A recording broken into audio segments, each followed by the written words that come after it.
Hello, welcome to Digital View, the show that uses all the tools the web can give us to re-engineer the news agenda. Coming up today, voting online in the general election. Could it happen here? And what would it do to voter turnout? 3 years of everyday sexism campaign. But we ask, has anything really changed? And can't cook, don't cook. Meet the kitchen hands that will make culinary disasters a thing of the past. As ever, we want to know what you think on Twitter. This week, we want to know whether you would feel comfortable voting online in a general election. If you were told the correct safeguards were in place, let's assume that. So tweet yes or no, using the hashtag DigitalView, and we'll round up your views at the end of the programme. So let's get right into that. This year, millions of us will make the journey to a polling station, fill in a slip in private, and put it in the all-important ballot box. But what are the alternatives? Well, voting at electronic terminals could give us results in just minutes, saving the election night nerves. Casting a vote online would provide an enormous boost to voter turnout. And a Hansard study found that even in this closely fought election, only 49% of us say that they're certain to vote. But 45% said they would support some form of online voting. Well, let's talk this through with Lord Malloch-Brown, Chairman of the electronic voting company Smartmatic, and of course a former government minister.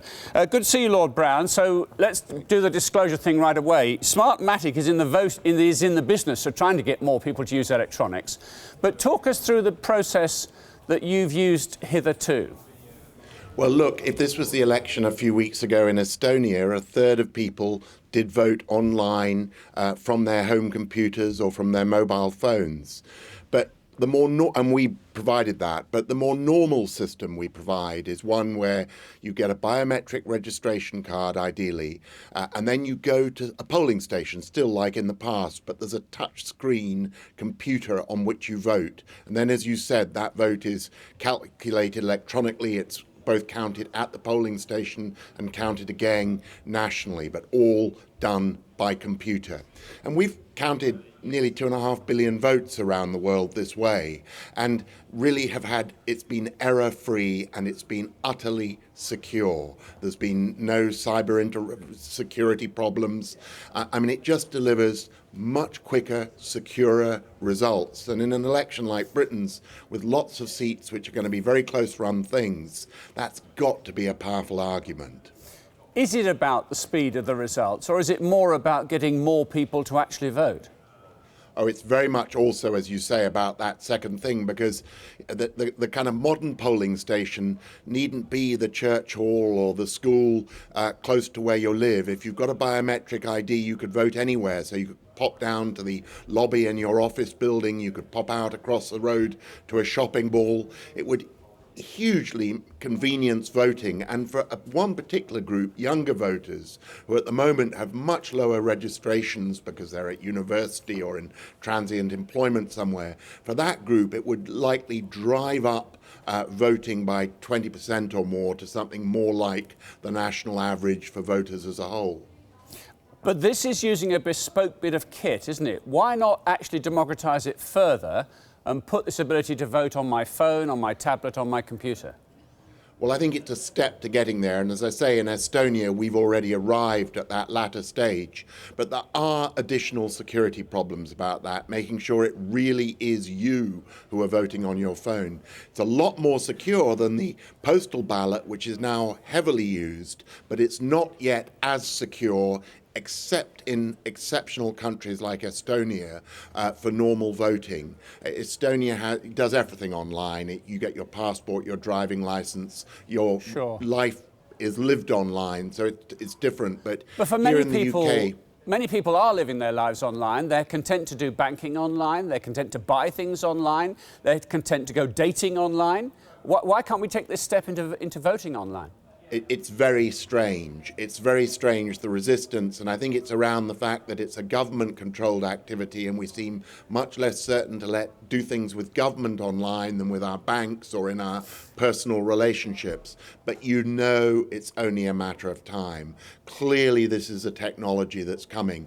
When I look at all the countries which had much bigger voting problems, places like the Philippines or Brazil, because they're just much bigger countries with a lot more votes to cast in a much wider spread geography. There they've felt the imperative to make the jump and use these systems very successfully. In a sense, we've been a rather complacent democracy and not felt the need for it. But I think this election, with its close results and uneven turnout, is going to be a wake-up call. This is a slightly ridiculous suggestion of the sort of TV event, but I make the comparison. Look, in 2010, I think the stats are we've got about 62 million people, only 49 million are of voting age, 45 million of those registered. So that's not bad, we could do better. But only 30 million voted. 10 million people voted for the X Factor finalist 2 years ago. Could we not turn the electing a government into a television special?